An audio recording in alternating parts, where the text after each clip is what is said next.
后来，这董子贤表态支持罢免鲍昆萁，也毋过伊进前接受到民众党的邀请，担任着食电厂重新运转、公道正方辩护的代表。民众党是反罢免的，双方伫咧政治的立场徛无共平。今仔日早起，董子贤甲黄国昌拢出现伫咧花莲，甲因问讲，安尼来合作，敢袂最爱约咧？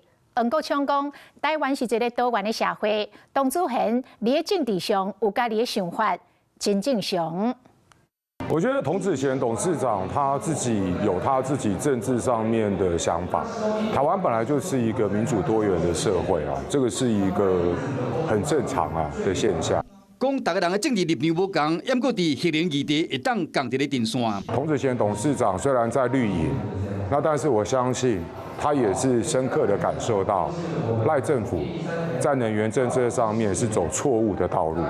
黄国昌为了核三厂继续用透早来到花莲，和谐董事长董子贤嘛伫花莲，两人分头为了无同款的议题伫拍拼。董子贤接受黄国昌邀请，伫核三厂的议题中，民众党推动8月23公投，董子贤是正方的辩护代表。两个人伫核三厂有共识，也毋过伫大罢免的立场。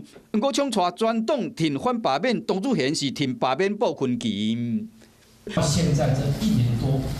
让民众党有最亮丽的成绩单，没有政党可以瞧不起民众党。黄国昌最近真接甲南亚港台宣传反罢免，也不过黑人正方代表董子贤却是公开表态挺罢免鲍昆萁。台湾的出口对象不是只有美国啊，美国占全世界的经济大概26%左右了，全世界还有3/4的空间值得我们努力。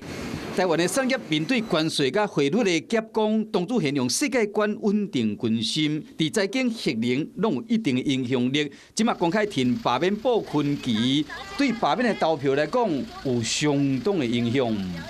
Hello， 我是林仙怡。想要抢先掌握最及时的新闻资讯吗？赶快订阅、按赞、开启小铃铛，锁定华视新闻 YouTube 频道。